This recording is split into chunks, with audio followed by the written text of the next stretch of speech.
You are listening to Christian America Ministries Worldwide, a weekly shortwave radio program and online podcast dedicated to uncensored, politically incorrect biblical teaching. Each week, your host, Matthew Dyer, and sometimes a guest, discuss an important topic and shed the light of Scripture upon it. To learn more about Christian America Ministries, visit our website, christianamericaministries.org. And now, the broadcast.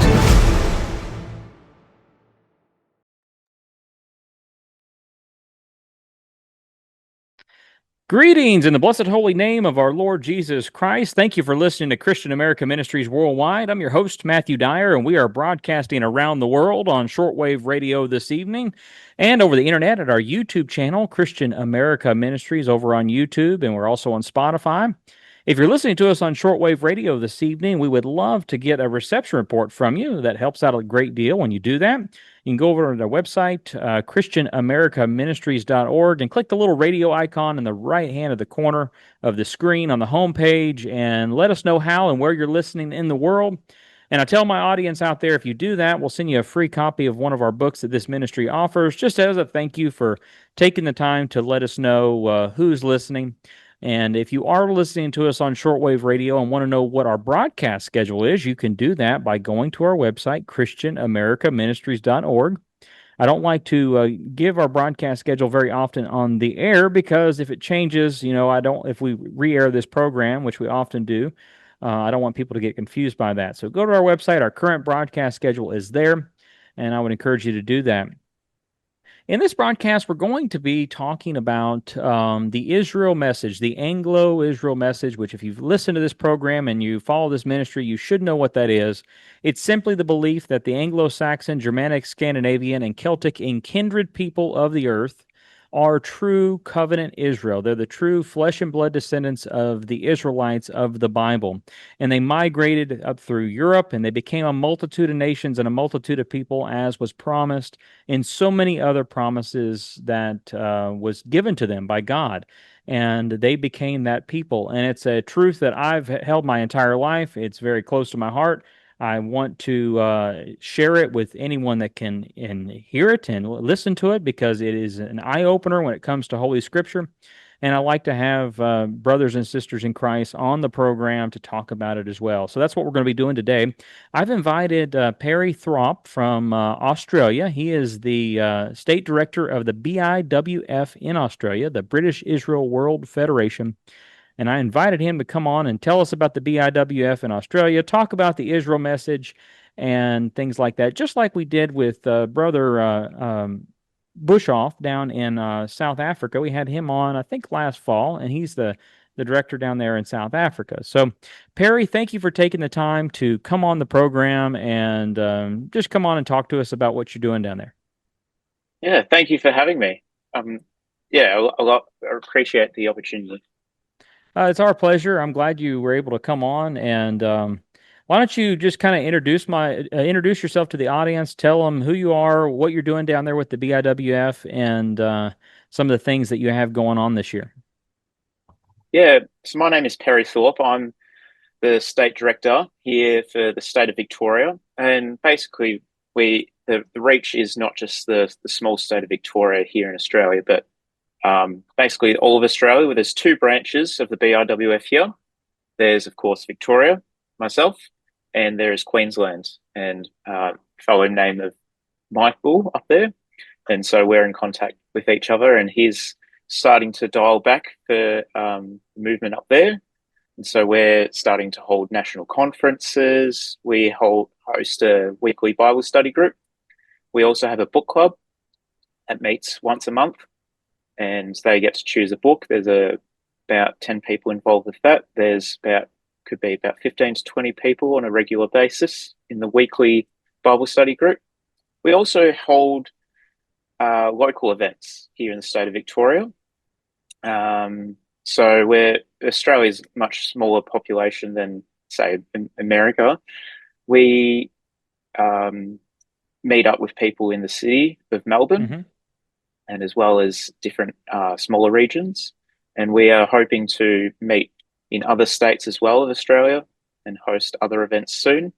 But yeah, we're still a bit of a grassroots movement, even though we've been here for 100 years. Yeah, a lot of people don't realize the BIWF, it began, of course, in Britain, hence the name, and it went all over the world, Australia, South Africa, for a while, Canada for a while. I think they even had some branches here in America, although I don't think they do anymore. But so you all are a worldwide organization that's been around for over 100 years. I think you all started in 1919, if I'm not mistaken. Yeah, 1919, that's correct. Yeah. So it's not a new organization, and your all's main your main motivation is to spread the Israel message and Christianity and Bible truth and things of that nature. And you've been around a long time by doing it. Yeah, so we here in Australia, we started not long after the Federation in England, in Hmm. the UK. And of course, that spread across the world: South Africa, New Zealand, um, Canada, America. And here in Australia, we actually we're quite a large movement, having offices in every state of Australia. So we had Western Australia, Queensland, Northern Territory, South Australia, Victoria, New South Wales. So those are some of the states here in Australia. But for example, here in Victoria, uh, Melbourne, we had different branches, smaller branches, but we had about 6 or 7 branches across the state, including numerous book rooms and events, that kind of thing. So, yeah, back in the 1920s, there was a fellow named Dr. Thomas Foster. Hmm. Um, he had a car that was changed into a bit of a caravan, camper style. So he and one other, the lantern operator or projector, he would travel all across Australia, filling town halls with the Israel truth, letting people know about prophecy. Um, and of course, during that time in the 20s, 30s, 40s, people were unsure of the different things of the Great War, World War II, and so on. So it gave a lot of people really a great understanding and hope and reassurance of God's plan for us here in little old Australia, in part of the rest of the world, what's happening in God's kingdom. But today it looks a little bit different, and of course we use the internet. Um, as I mentioned before, the weekly Bible study group. Yeah, So since you mentioned that, the weekly Bible study group, so if people in America or South Africa or in Europe, if they wanted to join that, what would they have to do if they wanted to tune in or something like that? yeah. The best way to tune in is we have a link on our website, Hmm. britishisrael.org.au. But otherwise, you can email office@britishisrael.org.au, and we can provide a link. And of course, it's around our time zone. We have Hmm. people joining in from the UK on a regular basis, weekly, and we very much in, you know stretch that invitation to everyone around the world to join in. And if it if people want, we can actually do multiple times during the week to accommodate multiple time zones. Yeah, and I'm sure that, if more people were interested in it, you all will be able to expand and in the future. Now, I know that you all have a national conference, obviously an in-person conference, not an online conference, once a year. Yeah, Which this year I had the pleasure of being invited to speak online. I'm not going to be there in person, but I'll be there in a digital spirit, as they say. But looking forward to that. But tell us about that conference there, because I have a lot of listeners in Australia, and I'm hoping there's some out there that may have not heard about you or the conference and may be interested in traveling. I know Australia is a big place, kind of like America, and sometimes one end of the continent can be hard to get to the other. But tell us about the conference and how long you all have been doing it, and some of the reception you all have heard. yeah. Our conference this year is from the 1st to the 4th of October, and we started the conference nearly 10 years ago now, Mm-hmm. and it started from a small group of, say, 15 people, and now we're expecting around the 80 to 90 people in person here in Melbourne. So it's a really great opportunity across the 4 days to meet with people, network, and fully celebrate what it is to be a British Israelite, a believer of the Israel message. And we as the BIWF, we have been connecting with people around the world to help speak, present. We, of course, have a numerous amount of presenters here in Australia. I know, you would know Brother Carl Tester. Yeah. Yeah, so he will be here in person. He spoke with us last year at our last year's conference, and he's doing another 2 sessions this year. So it's great to have him come along all the way from Darwin in the Northern Territory. So he'll be flying down. We have people fly down from far north Queensland. We even have a few people travel over 40 hours by car Oh, wow. from Perth on the other side of Australia, on the western side. So we do have a large number of people that are dedicated, as you might say. They're the diehards. They are so passionate about Mm-hmm. the movement, the organization, the message, and we have a lot of people that are pastors as well. So we have a lot of pastors and presenters that come along, and they further the Israel truth trickles through them into their congregations. So we have a lot of passionate people that come along, and we'll have a lot of newcomers too.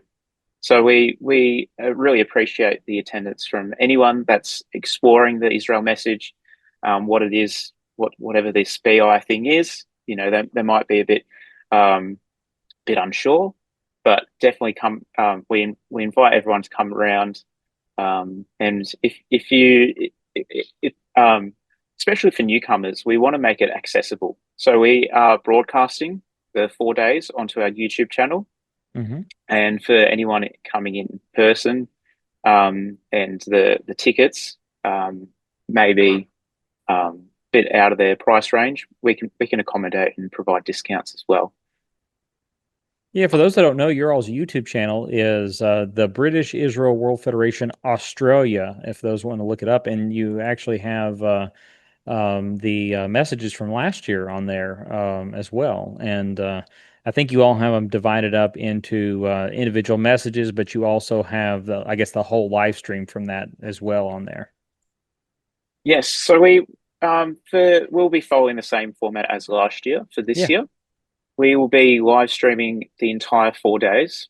So the live stream ends up being it could be 5 or 6 hours long during Mm-hmm. each day, and then afterwards I'll cut each part down and re-upload onto YouTube the videos of those sessions so people can re-watch them again. That's good. Yeah, I know Brother Carl Tester is going to be there. Most of my audience knows who he is. He's been on the program a couple times. In fact, just a few weeks ago, he was on. And I think this weekend he's actually up in Ireland visiting Brother Ken Davison. So I think he was speaking there over the weekend. But you said you had pastors there that travel there and participate in the conference. Do you know of a lot of churches that teach the Israel message in Australia, or at least have an open ear to it that you either know about or participate in your conference and your ministry? Yes, so of course the Israel message transcends into multiple denominations, multiple Mm-hmm. churches and backgrounds, and especially here in Australia, our rich history of our Christian heritage. In the early 20th century, as I mentioned, Tom Foster, he was filling town halls. Local communities would enter into these places and want to hear about this biblical truth. And because of this, it really was taken hold into many different denominations, many different churches in Australia, and especially one or two denominations in particular. And they're not as favorable to the message as of the head office or the denomination itself. But the members and the followers of these churches do hold it dearly in their hearts, and that is similar with the pastors as well. The pastors and preachers, they still preach the message, or they may share it in a personal way with their congregation. But for some of these denominations, they have come against the Israel message for the sake of popularity. So it very much is. It may not seem as strong anymore, but there is a movement or a rumbling, as some people have called it, or a reawakening that we need to get back to the truth. There have been a few outspoken people recently saying, "Beware of this BI truth," and then they go on a tangent because they're scared, because they have people in their congregations now saying, "No, you're preaching against this truth. It's the truth." And so some of these people are starting to see the truth come back, and they're trying to dampen it.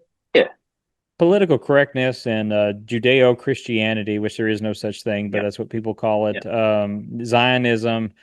It's under threat by a lot of different sides, and not just those who believe in the Israel message, but they're worried. And knowing who true Israel is, that the Anglo-Saxon and Kindred people are true Israel, knowing that makes that whole house of cards that they've built over the last 80 years to fall apart. Because when you realize that the people that the majority of the churches have been saying that are true Israel are not, that whole house of cards starts falling down, and they get worried, and they built their seminaries on it, they built their ministries on it. And to have someone come along and actually study the scriptures and say, "Hey, that's not what that says," it makes them afraid, and they react to it. And same thing here in America. I know a lot of individuals that believe in the Israel message and are in different churches, and not all of them, but there is a certain percentage of them that they believe it, they know it, they'll share it with others, but their pastors that even may know it, they refuse to teach it because they're afraid of it. Not saying that every pastor that believes it, that like what you were saying, you were speaking of people in mainline denominations, not particularly speaking of them, but there is some people that believe it, that they just don't want to openly talk about it because they're afraid of the consequences, because their organizations that they've been around have been basically built around a lie. Yeah, we're finding some of these pastors are letting other pastors in their networks know of the truth, and as time goes on, they become more receptive of the message, and they say, "Well, actually, yeah, I agree with you now." They may have not in the past, but they start to have a little bit of a hurdle, as they have preached something totally different to the truth, and then they've come to the truth, and then translating that into their preaching, into their normal week to week, they're finding it difficult. They're finding it maybe hypocritical, that they've preached something so totally different for such a long time, or they just find it, that you've fallen into a pattern, and just translating that into the week to week. We are getting requests from pastors now to put together resources to help them in this journey of preaching the truth. They know it, but to teach it, to say it, to articulate it, that can be a different thing altogether. Yeah, absolutely. And that's where, coming together as brethren and organizing ourselves together, that iron sharpens iron. We're able to come together and do things like that. Now, how did, if you don't mind me asking, how did you become the head of the branch of the BIWF that you are? And how did you come into the Israel message? Tell my audience a little bit of your history in learning it. So I am 24 years old. I fell into the Israel message about 10 years ago, officially as in the movement. That is, Yeah. I always grew up in the under the message in my local congregation. My parents grew up with it too.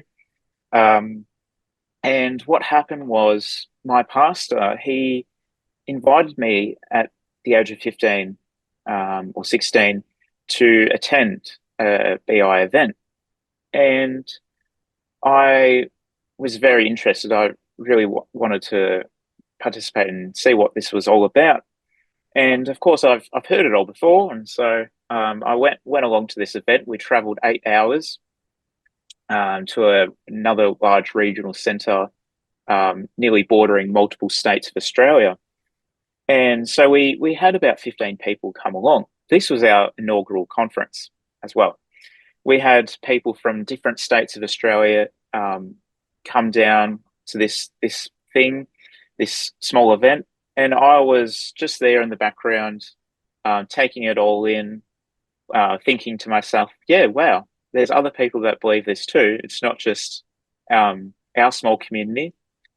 Because I've also discussed this with my my peers in my school.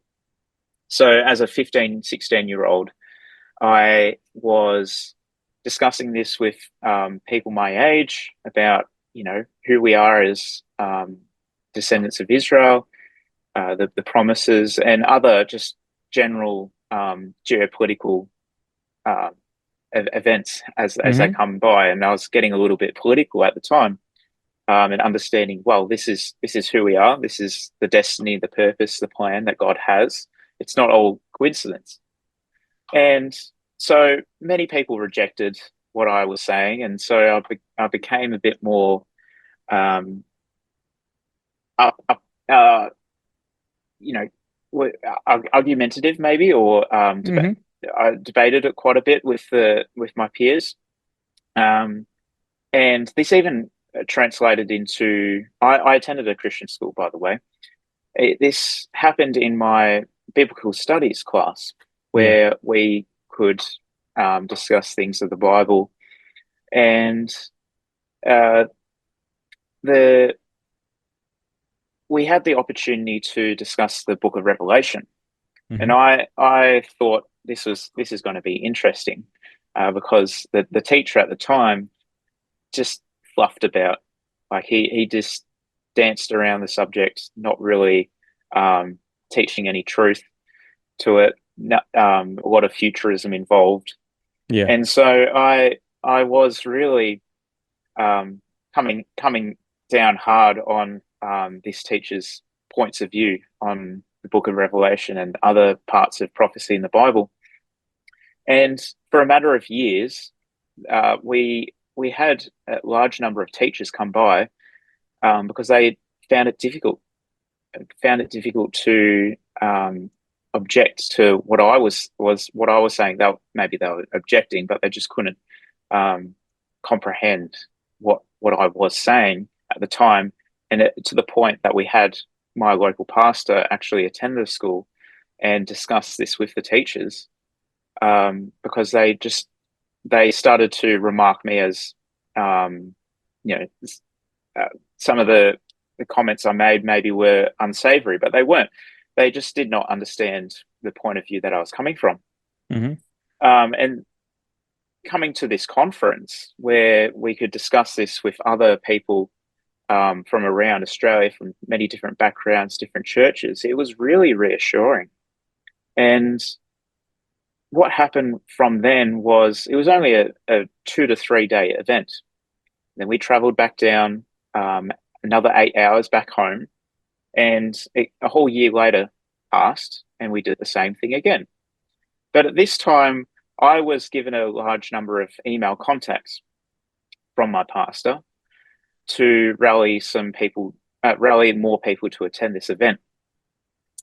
And what happened was I explored different ways to email people. So I guess this is my administrative gifting Hmm. taking place. And I was emailing, I was phone calling, and then I was adding a lot more email contacts to this as well.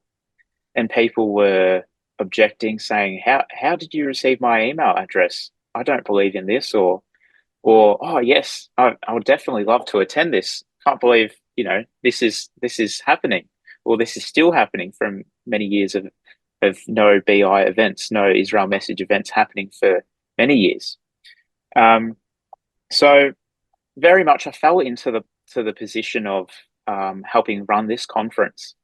And it was said that by the age of 18, I should, officially take charge of this event and this organization that came and sparked from this. So that's really how I became the state director, or you could say maybe a bit of a national director here in Australia. Um, and so yeah, it's just all down to resources, and we started really small. We started brand new and not really continuing from the original BIWF from 1919.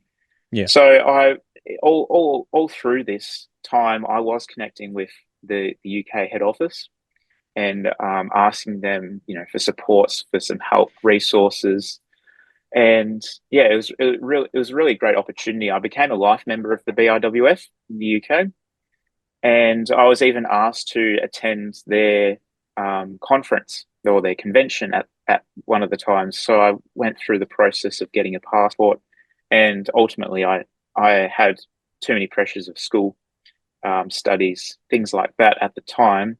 So I didn't go. I haven't gone to the UK yet. I am looking forward to doing something like that. But yeah, that's how I fell into it. And um, throughout this time, because we started this conference in 2016, that was our Hmm. first one. There was a BIWF group in Victoria that just closed. So this was all. I found out all of this years later. So throughout the years of the BIWF here in Australia, there were branches, as I said, in all states and territories of Australia, and there were branches and head offices and book rooms and all that. The remaining group here in Victoria continued all the way up to 2014, and they sadly decided to close down due to a lack of numbers. Yeah. There were about 8 people that attended their last meeting, and it was decided to wind down and close the organization. And that is quite profound. Only 2 years later, we started Victoria back up again, essentially. We did not know about this previous group, the history of why they closed down and how they closed down at the time. But it really was, if we were a continuation of this previous group, would we be able to do the same things as we are today? And of course, I'm hinting at a bit of a freshness, a fresh Yeah. idea. We've started brand new. We're using technology, and maybe different personalities clashed. I do remember at that time, when I was kind of saying this is a BI Victoria event, I received a phone call one day, and someone very rudely said, "We are not continuing anymore. How you're not you are not allowed to use our name." Hmm. And I thought to myself, um, that is, if they really cherished and loved the Israel message, they would have loved for something to continue. Yeah. But but it just maybe showed that some people these days in many different groups, many different churches, organizations, and not just in the Israel message, they could be quite opposition of the thing that they are involved in. Yeah. For whatever reason that may be, um, who knows? But it just gave me quite an insight at the age of, I think I was 17 at the time. and I thought, wow, God's got something planned, and people are going to really, maybe not understand this or really cherish this. So I've had many people come by and help and support. We've had many donors, and so yeah, it's been quite a movement and quite a journey as well. Quite a lot of emotions attached to this Oh, with this I organization. understand. Well, people Yeah, can be negative people. I've seen it over the years in the Israel Message and other organizations, Christian organizations, where let's just to be frank, fleshly natures get involved. Whether it be ego or pride, haughtiness, and it doesn't help. And when that comes up, it's best just move on and just do what you can with what you got. And you that's all have right. done really good with, basically starting over there in that area, just trying to rebuild this organization that's been there for such a long time in Australia, and get the message out about the Israel message, the Anglo-Israel message. And I have a book here it's kind of interesting. I bought it on eBay a while back. It's called the Anglo-Israel Almanac and Diary, 1901. So it's over 124 years old. And in the back of the book, they have a little. I went and grabbed it before we got on the broadcast because I remember when I looked at it when I bought it. It has a list of organizations in around the world that teach the Israel message, and I thought it was just kind of funny. In Australia, they have like little tiny organizations all over the place. For example, I'm looking here, Western Australia, Perth. There was one here. Mr. Langham Burdett. I don't know who that is, but he ran it. Let's see here. There's a bunch of little places which I'm not familiar with. There was one in New Zealand. There's one in Yep, Victoria, Australia, South yep, Yarra, and all kinds of yep. different places. There's even one here, which is kind of funny because it's a small island. There's one in Tasmania. There was a branch down there, ran by, let's see here, Charles Emery, and even gives his address here. Of course, this is over 120 years old, but and this was now this wasn't the BIWF. This was the British Israel Association, which was another association that was associated with it. But the people were there. Is my point here? Is back then, even here's another one here in Victoria, Australia. Another one at the top here that was different than the other one. And my point here is these people were there. They were teaching it. They were believing it. Here's another one from Queensland, another one in New Zealand. So there was two in New Zealand in this little book. But all the way back then, there was people organizing these groups, getting the message out, and wanting to advance their biblical knowledge in God's word, and whether it was politically correct or not. And back then, they had plenty of opposition, but it was not near as politically incorrect as it is today, mainly because back in 1901, Zionism hadn't even really became a thing yet, and we're dealing with that today. So many people out there may be confused by some of the language we're talking about, and you may just have to dig into it if you're not familiar with this program. But what Perry and I are talking about is the Anglo-Saxon people of Europe, and how their descendants are truly the descendants or the people of Israel of the Bible, not what we consider today the modern Jewish state and over the Middle East and so forth and so on. And it's those people that had the promises of becoming a multitude of nations, a multitude of people, and having a multitude of kings come out of them, which, if you look in Europe, there's a multitude of kings are there. Becoming a people whose population is only comparable to the stars of the heaven, the dust of the earth. This is all biblical language. And these are the people that, if you, after the death, burial, and resurrection of our Lord, the gospel went northwest into Europe, and that is where it flourished. That is where it stayed for thousands of years, and then it went out from there to places like Australia, South Africa, America, and all the little tiny places in between. All the Anglo-Saxon, Scandinavian, and Celtic and kindred people went, which, if you also go back in Genesis, we won't get into it because we have before.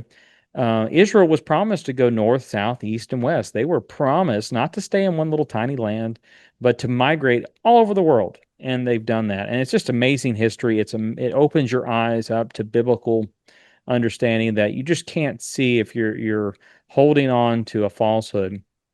And Perry and I, we want to get that out. We want people to learn about it. And I was looking here while you were talking on your website, which those that don't want to go check it out, particularly those in Australia as well, britishisrael.org.au, you all have a pretty extensive bookstore. I mean, you have a lot of books that you all offer. I see DVDs, books, ebooks, and a lot of them. A lot of the people here in the States will be very familiar with a lot of these. I mean, E. Raymond Capp and Howard Rand and so forth. So you have a lot of resources at your disposal down there too, if people want to learn more. And I don't know if you have some particular books you want to recommend that may be a good starter for those listening out there, but they can definitely go to your website and have a time looking at it. And there's lots of resources.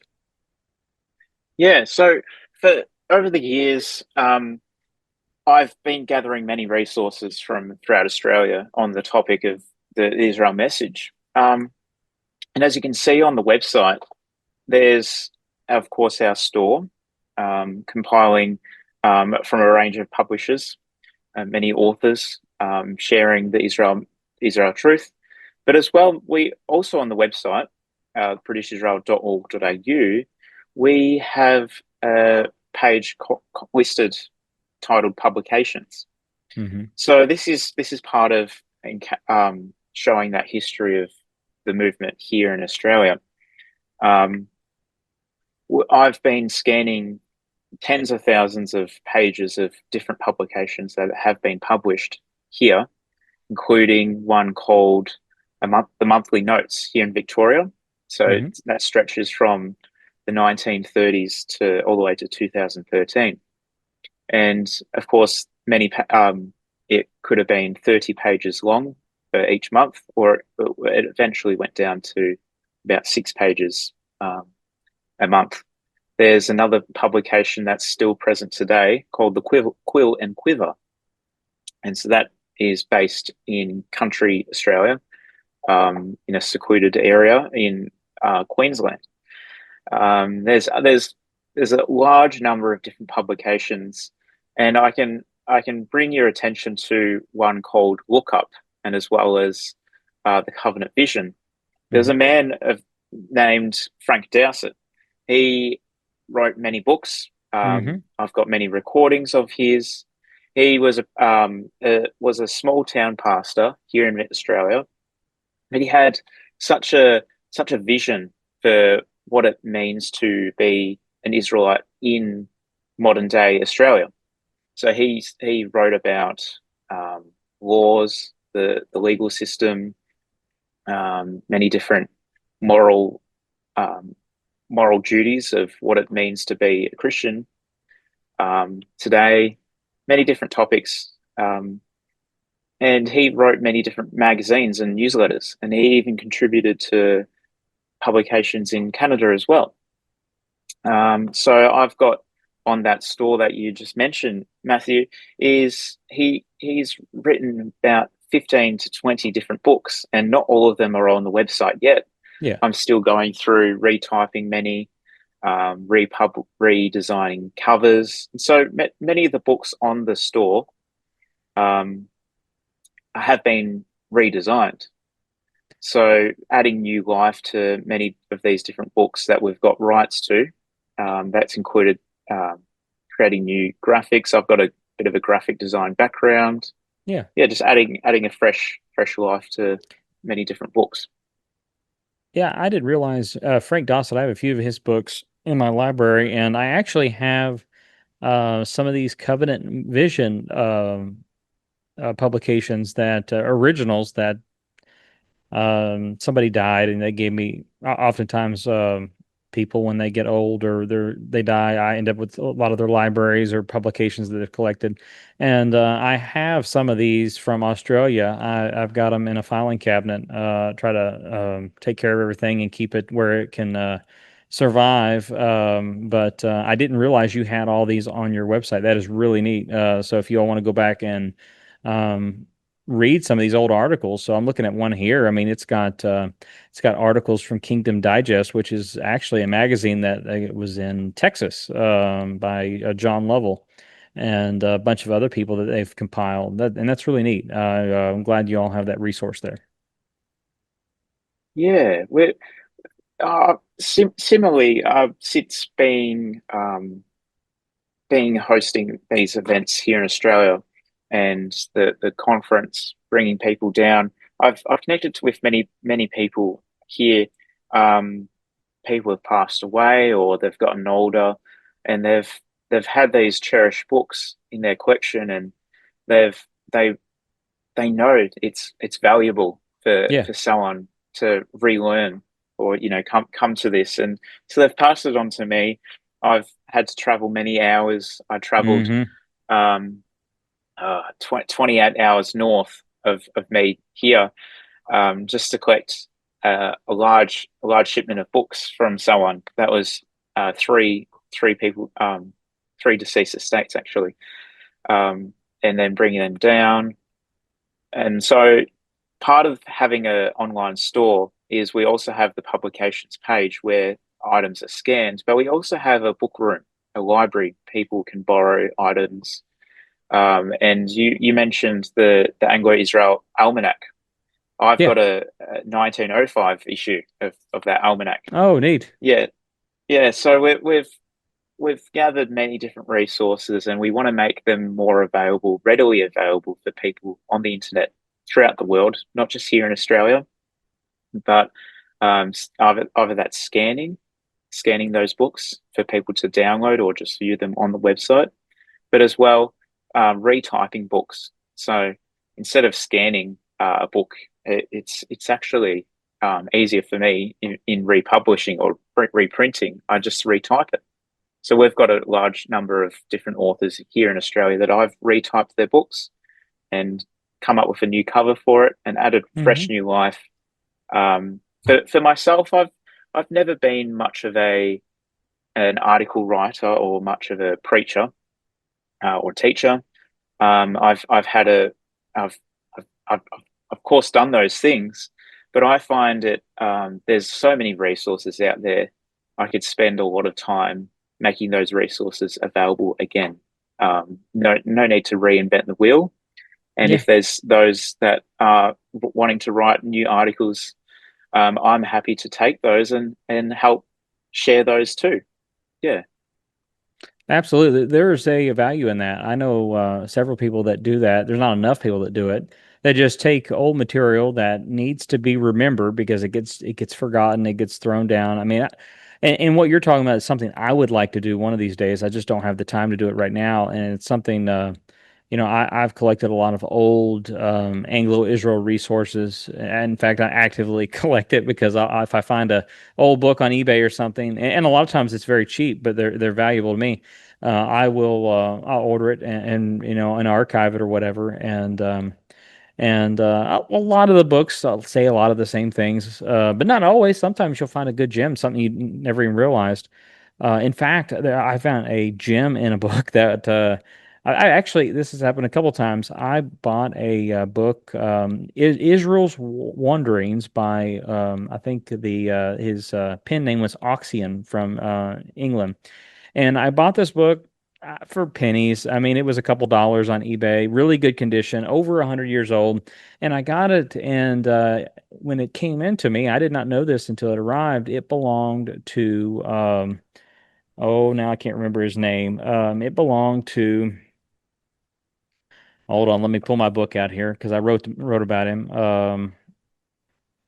It belonged to a famous Anglo-Israel pastor up in Michigan, Luke Marvin Rader, and you may be familiar with him, the Rader brothers. His brother was one of the first Christians to preach on the radio ever in Chicago in like 1922, I think.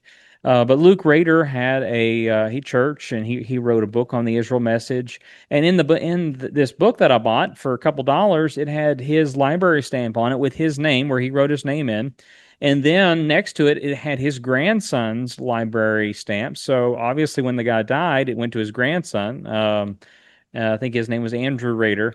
And I dug into all that, and I opened that up, and I'm like, oh, that's really neat. And there was another book that I ordered. This was a couple years ago. Uh, and I got to be careful because I could talk about this for a while, but it was J.H. Allen's second book, which isn't very, it was small. It was like a little pamphlet, and I just bought it just so I would have a copy of it.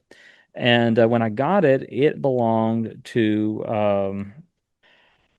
oh, I'm having another blank. That's the reason I wrote all this down.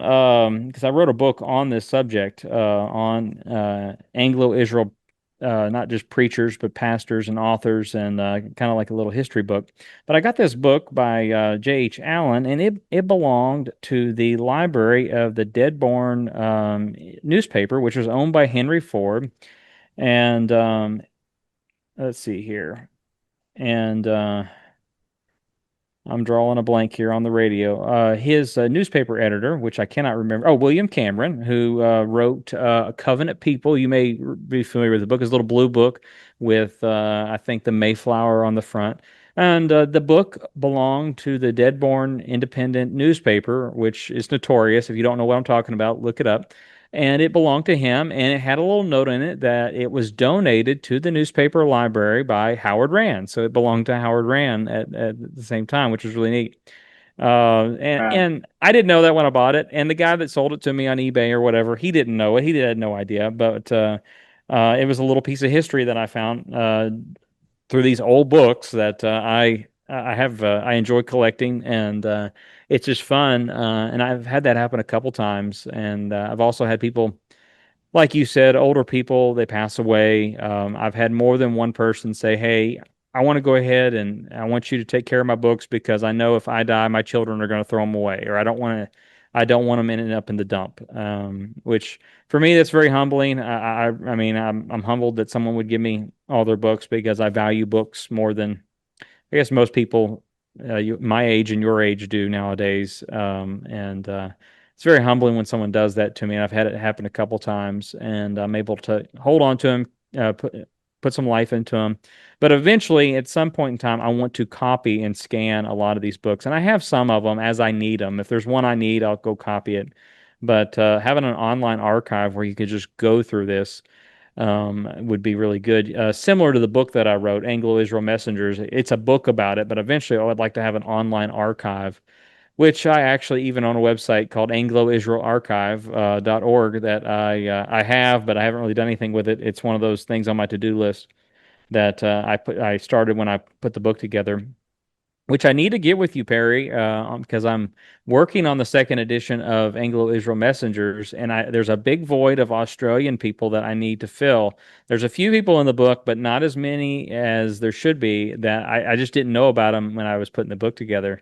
So I'm going to have to brainstorm with you and get with you and have you fill in some of these blanks on these Anglo-Israel authors and preachers in Australia. Yeah, definitely.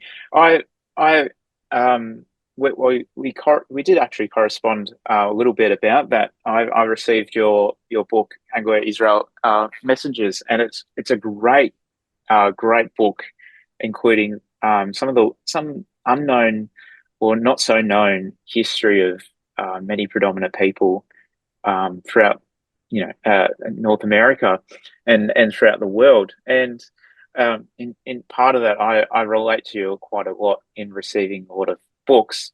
I've even received old minute books of other previous groups or branches, as you mentioned previously, throughout Australia, in Western Australia, Tasmania, and in that little old small island of Tasmania, they actually had two branches of, Oh, wow. yeah. So it was very much a large thing here in Australia, and I'll just note this as well. The Melbourne Town Hall was filled to its full capacity on two occasions, where people lining up in the streets trying to get into the venue for an Israel Message event, and the actual speaker of that event that evening, Dr. Tom Foster, he couldn't even get into the building, and he was trying to convince one of the police officers, saying, "I am the speaker tonight.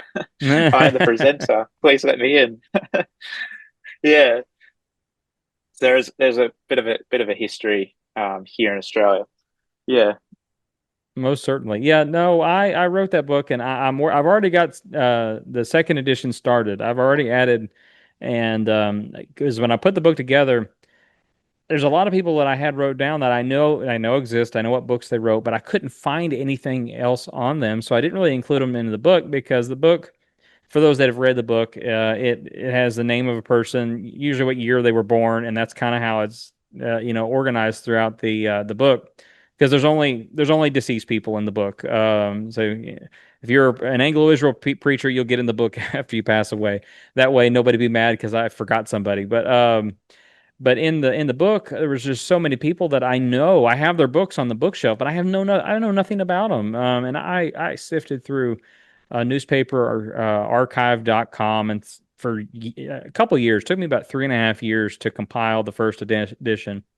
And the second edition, I think the first edition was 163 pages, and I think by my estimation, the second edition is probably going to be about 300 pages because there's just so much more to add to it on Israel believers, preachers, authors, significant people that people have just forgotten. And these are nobodies. These are people that were pastors of big churches. They were authors that were well known, and like in Australia, I need to fill that void because I mean, uh, these are like little stories and little people that are going to get lost to history. And I have a passion for that. I don't want it to get lost. I want, even if it's just a name and a small paragraph about a guy in Tasmania that had this branch or whatever it may be. I want to know something about him. I want to know that I want him to be remembered. So that's just fascinating. I like that stuff. Other people out there may not be interested in that kind of history, but I really enjoy it. It's um, Anglo-Israel is not a denomination, as you pointed out. It's not a denomination, but just like the Baptists and the Pentecostals and all the different denominations have their historians, we should too. We should document our history, and because it's important. Um, so I'm glad that people are contacting you and you're collecting all that stuff. It's very important. Here in the States, America is a big place, and there's only a handful of people that I know that do what I do with it and what you're doing. And it's a very important thing to do because it's so easily lost. It's thrown in the dumpster and forgotten about. Yeah, we ever since we started, we in 2016 as a fresh start, that is, we've been exploring, or I've been exploring what things what will stick, what things will be successful, and that of course has been the national conference, Hmm. bringing people from all across Australia down, and we could be looking at a different venue, something that's more accessible for more people, and a larger venue too, and that's also um, take taken shape, um, finding something that will, as the saying goes, will stick, or be successful. We do of course have the weekly Bible study group Yeah. with about 20 people, and we're starting to see some people from overseas participate too. And so that covers many different topics of prophecy, or just biblical concepts and ideas, and a bit of a roundtable discussion. It's a really great hour or two of dialogue that happens, and many learned people participate too. Um, we have explored other local events here in Australia, and for example, we would love to do a tour, Yeah. visiting many different regional centres across Australia, many churches, whoever will have us, and we'll just put on a few presentations outlining the truth of it, the Israel truth. And last year, I actually started a worldwide day of prayer, on an online worldwide day of prayer. Yes. For us, with the BIWF, and of course connecting with New Zealand, South Africa, United Kingdom, and Canada, and of course America. There's there's a date every year, usually towards the end of September, and we call it the British Israel, or the BI Worldwide Day of Prayer, Worldwide Day of Prayer for the Covenant Nations. And so the descendants of Israel, that is. And it's a great day where people just put a day aside, prayer or fasting, for the matters of, what's happening around our world today, what we see in our governments, world leaders, the churches, many different movements, and it's really, people really pour their hearts out for what God's got in plan and purpose, and we may not know or fully understand what He's got in store. It could be a bit grim for many, but it's a really great opportunity to really open our hearts up and connect with God on that matter. And so I stepped up and said I'd love to host a Zoom call with many people from around the world. And so on the 27th of September, we will have the Worldwide Day of Prayer. And for me, and of course, you can look at it on the website. If you type in British Israel Worldwide Day of Prayer onto Google, it will pop up. There's 2 Zoom calls on this day, and for my time, it's 7 o'clock that day, the very day. And of course, Australia's we live in the future. Our time zone, we're ahead of everyone. So it's 7 p.m. and that's I think around 10 a.m. in the UK. And there's a few different time zones there in America, and as well as 4 a.m. the following day. So I'll be hosting the Zoom call, the 2 Zoom calls, and the link is on the website. If you, I invite anyone to put that in your calendar if you would like to just see and connect with other people, other faces from around the world, and have a bit of time of prayer and maybe a bit of sharing of what's happening around the world in the Israel message.